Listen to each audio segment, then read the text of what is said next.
Welcome to Talkin Maine with the Bowtie Boy. I'm Tom Saviello, and today's a special show. It's my 400th show, and I have a dear friend of mine and of my family, Angus King.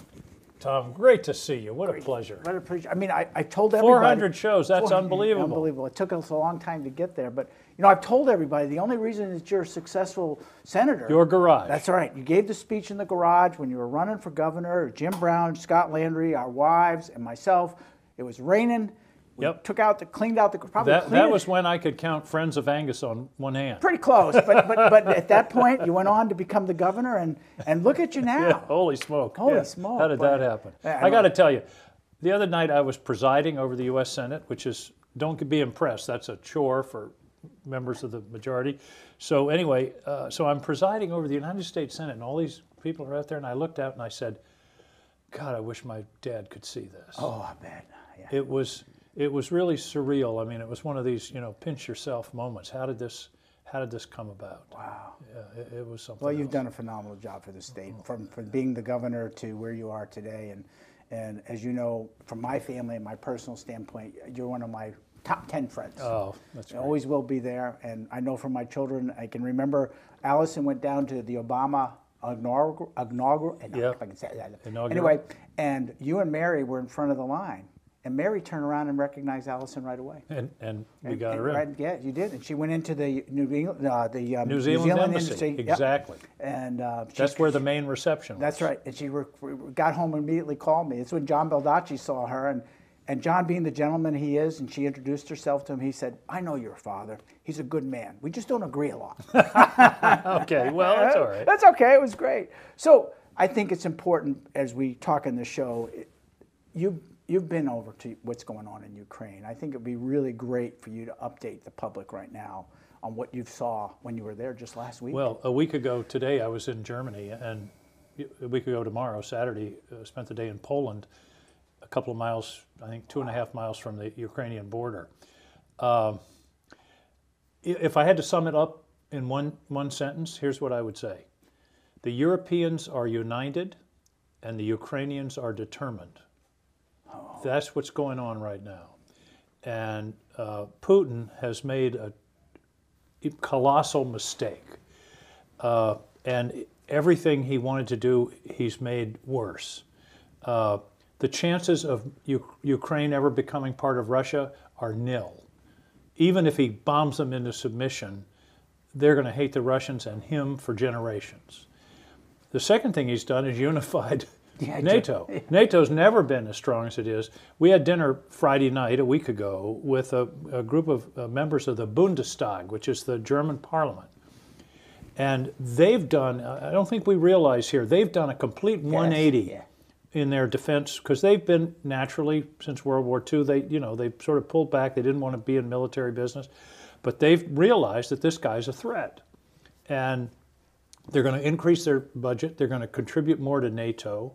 They are absolutely, he has electrified Europe by this reckless action. He underestimated Joe Biden. I think, Joe Biden has stepped up and really unified and provided leadership. So, Tom, it's just tragic. And here's the danger. He's trapped. He's trapped because he can't win in a conventional sense. In fact, in the last couple of days, it looks like the Ukrainians are pushing his army back. That's the impression I've gotten. And they're actually regaining territory.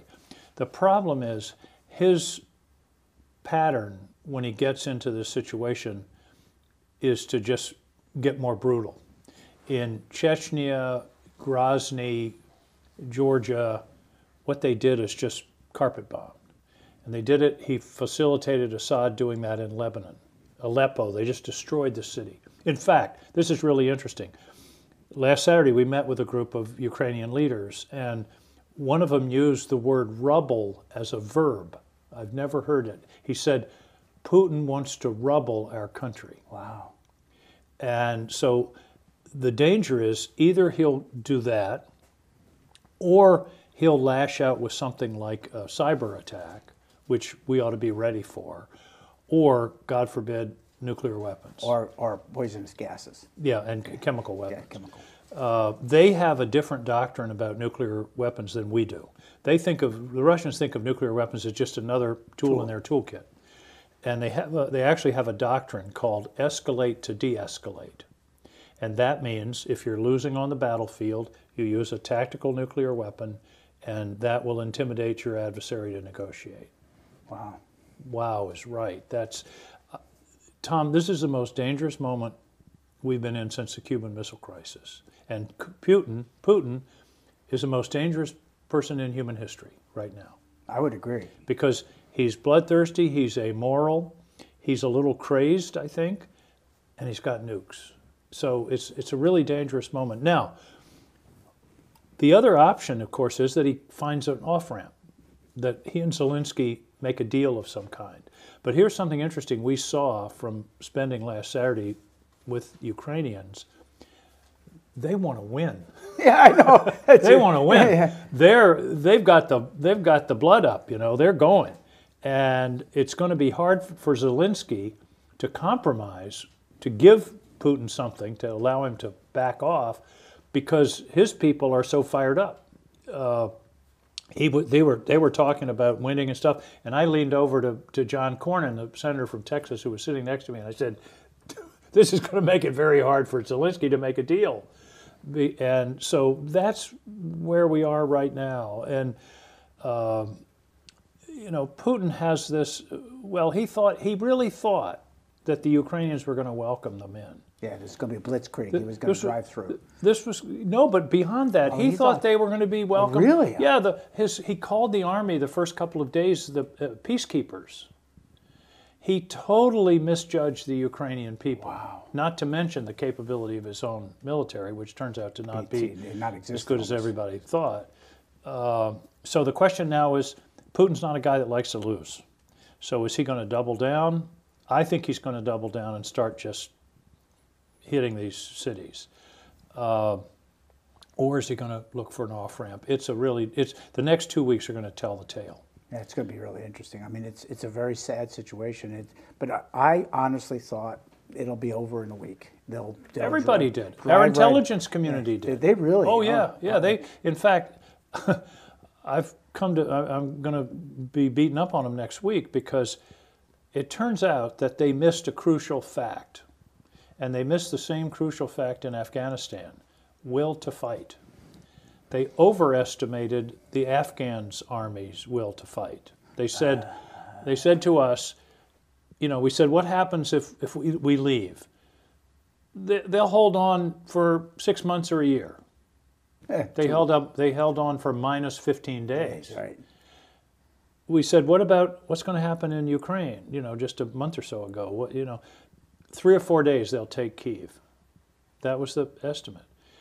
They misjudged the will to fight, and they misjudged Zelensky. In fact, I got a big laugh. I got to tell you, this was a classified hearing, and it was like 2 or 3 weeks before the invasion. And toward the end of the hearing, I raised my hand and I said, we had the intelligence people, I said, is Zelensky Churchill or Ghani?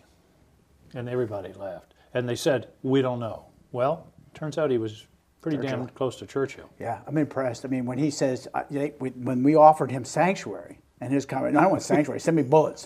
Yeah, don't send me bullets. I don't need a ride. And then what I'm fascinated is who this man was. He's an actor. I mean, yeah. His show, and Janine Wynn, who was on last week, told us that his show originally was around a newspaper reporter that got fired for finding corruption in government. Yeah. And then he runs for the president and he gets elected. Well, you know, there's a famous exchange. A reporter once asked Ronald Reagan, what's it like to be an actor who's president? Reagan's response was, I don't know how you could be president without being an actor. Oh, wow. Isn't that interesting? It's interesting because this guy really impresses me. I mean, if I were the Russians, he would be my target. I take him out, I take out the head. But he is really impressive. Yeah, and it's a really classic, I mean, books will be written about this. I'm convinced that his leadership, I mean, the people of Ukraine were determined, there's no question of that. But he helped them. Yeah. I mean, and Ghani, when Ghani left on a Sunday afternoon in a helicopter, that's when the army quit. I mean, Okay, they said, yeah, why should we fight and defend him? get He doesn't killed? want to stay here. Yeah. He's gone. So it's a classic case of how important leadership is. Wow.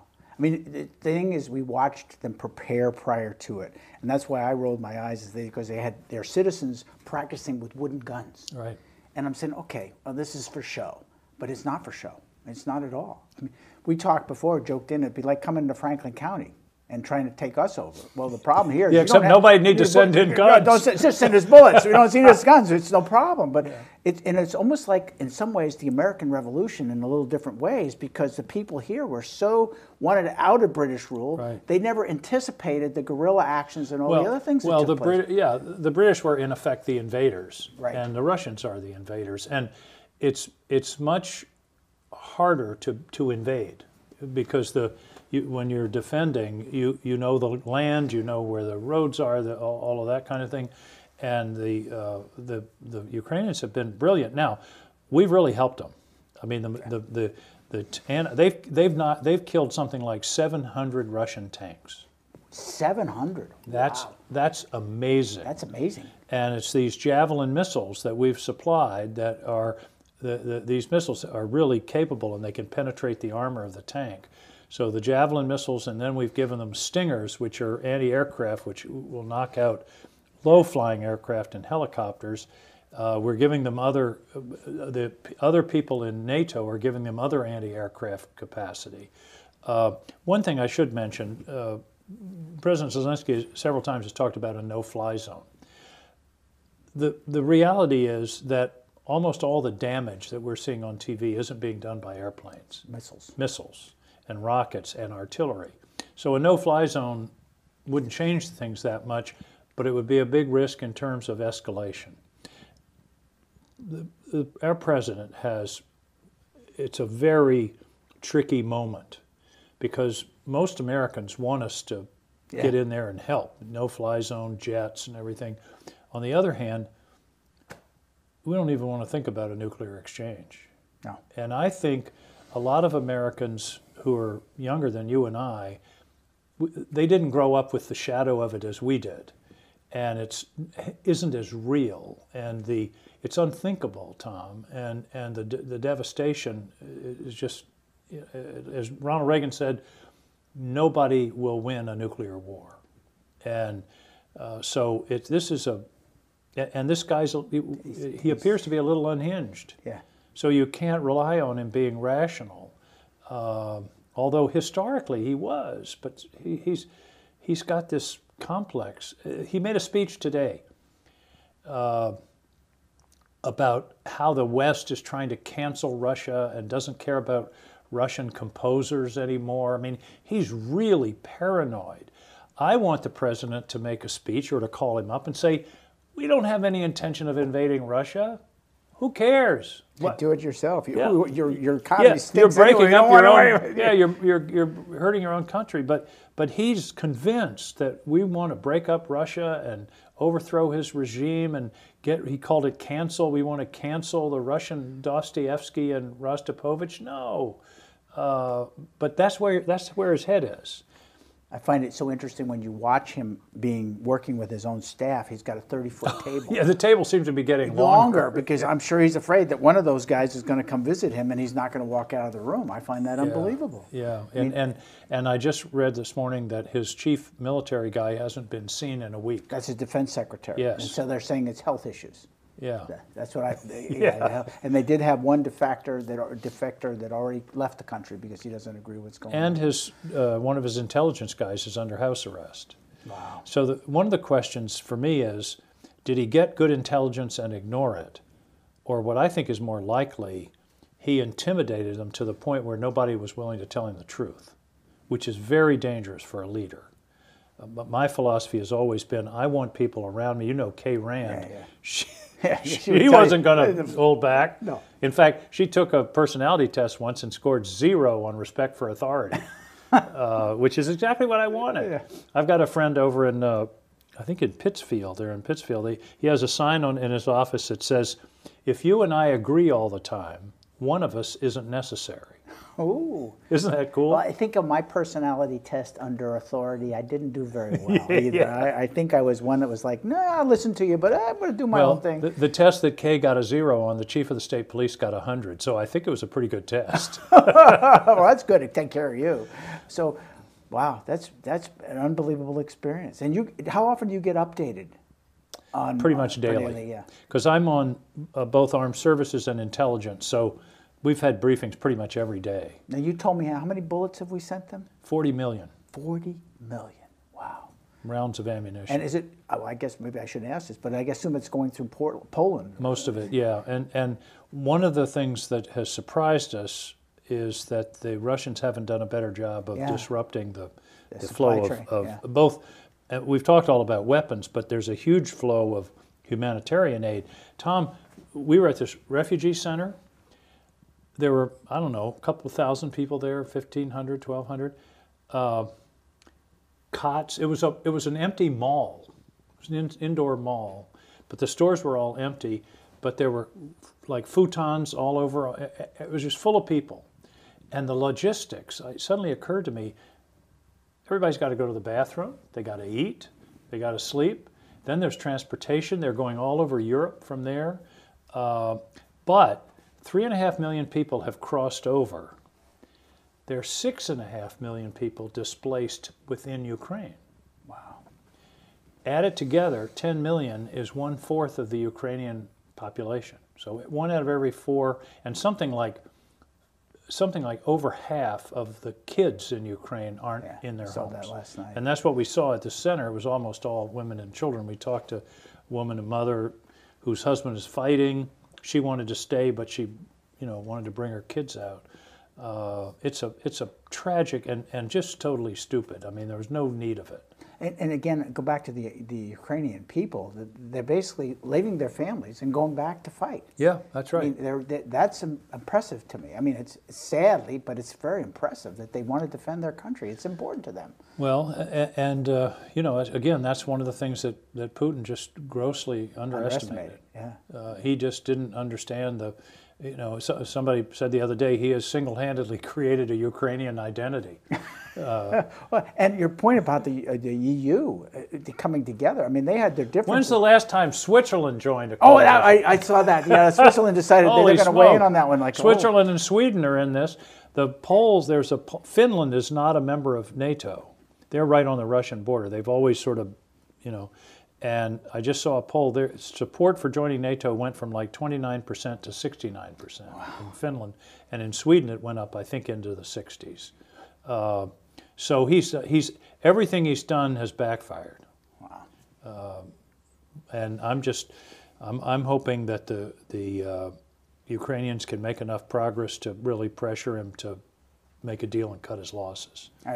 Give him a way to save face. That's the best outcome. So what else is going on in Washington? I mean, you have nothing else to do now. Yeah, really. Well, we've got this Supreme Court nominee. Yes. And I went in. I'm not on the Judiciary Committee, but I went in on Wednesday and sat in the audience because I like to see it in person. Same reason I went to Poland. A wise man once told me, 1 day of seeing is better than 100 days of reading. That's correct. So I wanted to see her in person, see some of the questioning. That's been sort of a circus. It's unfortunate that these. I have a proposal though. Constitutional amendment: no U.S. senator can run for president. Oh, that's then you wouldn't have all the theatrics, all the posture. Yeah.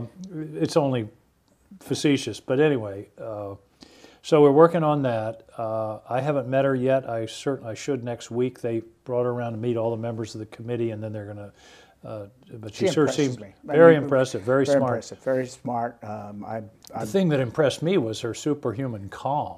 Yes, yeah, I can she imagine. Never took the bait. I can't. I would have never done that. I was like, I wanted to get Graham. I wanted to go, But no, she's been very calm. So that'll be coming up. I think they're hoping for a vote before the middle of April. And the other thing is, we've gotten some very important things done on a bipartisan basis. You never hear it. No, it's true. You never hear it. We passed the biggest infrastructure bill in 50 years, paid for. Things that have been, bridges, roads, Maine's getting like $1 billion, which, you know, I'll never forget when I first became governor, there was a bridge in Lewiston that one of the footings collapsed, and we had to route cars around the turnpike and stuff. So anyway, I went to John Melrose, the Commissioner of Transportation. I said, John, give me a report on the status of our bridges. Just let me know. He came back about a week later. He said, Governor, at our current rate, we'll get to every bridge in Maine once every 167 years. Oh my goodness. That's what I said. It was a little stronger than that. But so, you know, we've been putting off a lot of maintenance. So anyway, bipartisan infrastructure bill. 2 weeks ago, with almost no publicity, we did a major overhaul of the postal system, guaranteeing 6-day delivery, fixing their financing, really putting them in a place where they can move forward. That was bipartisan. That bill's been kicking around for 15 years. Wow. So you know from being in the legislature, you can work on something, then all of a sudden the moment comes. Yep. And you have to be prepared to take that moment. That's right. The stars aligned, and, yep, and you get it. And then you know, we passed a budget, which is very hard in Washington. I'll tell you another war story from in Maine. One time we were having a hard time getting a budget, and one of the parties, not to be mentioned, the Democrats, came to me and said, let's do a continuing resolution, Governor, like they do in Washington. You know, so you just go on with last year's budget. I said, not on your life. Once we start doing that, we'll never get a budget again. And that's in fact what goes on, because it's too easy to just continue on. This budget should have been passed in September, but we got it done. Again, bipartisan. I think it got like 74 votes or something like that, which is pretty amazing. And it had money to support Ukraine, humanitarian and weapons. So in 1 week, 2 major bipartisan bills. So the idea, I know everybody at home gets this impression we all hate each other, nothing ever gets done. Things do get done, but it's sort of under the rate, under the level, and of course the press likes the conflict more than the success. I say that in the Maine state legislature. We get 2,000 bills in that are introduced. 80% of them are killed outright in the committee. Right. Then maybe 20% come to us. Of that, maybe more than 3/4 of that is unanimous report, so it just goes away. So we're down to maybe 50 bills that we have that might be partisan that will get debated. But those are the 50 bills that are the headlines. That's where all the... Because that's where that sells the advertisement and the drama. Yeah. So my phone's ringing. Uh-oh. Can you turn it off? Sorry about that. It's all right. So... I once had that happen. I was live on TV during the ice storm, and it was David Flanagan from CMP saying they needed more bucket trucks. Oh, jeez. I took the call. I mean, you know. Oh, jeez. Well, I don't think that was bad. I should have turned it off. I should know better after all of this. Well, real quick, how many shows did you do when you were on TV? You know, you're doing 400 made me think. I've never stopped and counted. I did about 17 years. Every week. Every week. Yeah, and so the show sort of changed. At first it was me and a group of reporters called Maine Week, and then it was Maine Watch, and but basically it was the same. It was interviewing politicians and, you know, public figures. It was a great experience, and I learned something from it, Tom, that I never would have thought. It was good training to be governor, to be a leader, because you got to be able to ask good questions. Asking good questions and probing, not taking the first answer, I learned was an essential skill, because you don't know anything firsthand. I don't know about how the bridges are. So I got to ask, and then I got to say, well, how'd you do this, and where'd the data come from? And so, you know, ironically, it didn't help me much in terms of politics, but it certainly helped sort of train me to get at the root of the problem in a hurry. And you don't have to worry. I'm not running for governor. So I'm just, I heard that. I heard that. I heard I'm you done. made a statement. I'm too old, Angus. I'm too old. Yeah. It's time for the young people to take over. And there you go. But doing this show has been one of the most rewarding things I've done. I've had the opportunity to identify and talk to 25 World War II veterans. They're all gone now. Wow, that's fabulous. I've got the opportunity. I hope those tapes are saved. They somewhere. are. They're on our. I actually went on to count how many I had because I was afraid we'd lost some. You know, you should send them to the Library of Congress because they're collecting. They're doing a veterans history, oral history project. I think they'd love to have. I'll those check tapes. with your office to get the should. address because I actually just sent them to the Military Museum here in Maine that my good friend Pete Ogden has been putting together and sent those tapes down to them. But it's just been fun, and to have somebody like you to come on and celebrate my 400th show means a lot to me. It's great. Well, it's a lot of work. I have a great crew. I got Victor and I've got Tommy when he's here, and Andre and JP before that. and now there is a deal that if your guest says something really stupid, it gets edited out, right? No. Oh, no. So if you say something nice to me about me, but if you say something bad, it's too late. So I'm sorry, you're stuck. It's gone forever. This is run and gun, and I'm sure your show was like that. Oh, yeah. It's whatever you say. My show was live. Oh well, we're kind of live. We can mostly stream live. this now, so we started doing that. Yeah. But I want to thank you, my friend. Tommy, great to see you, man. Good to be here. What Good a to have pleasure. you here. What a pleasure to have my 400th show with Angus King. Anytime. Thank you, Anytime. sir. Good to see you. Thanks for tuning in to the Bowtie Boys. We'll see you next time.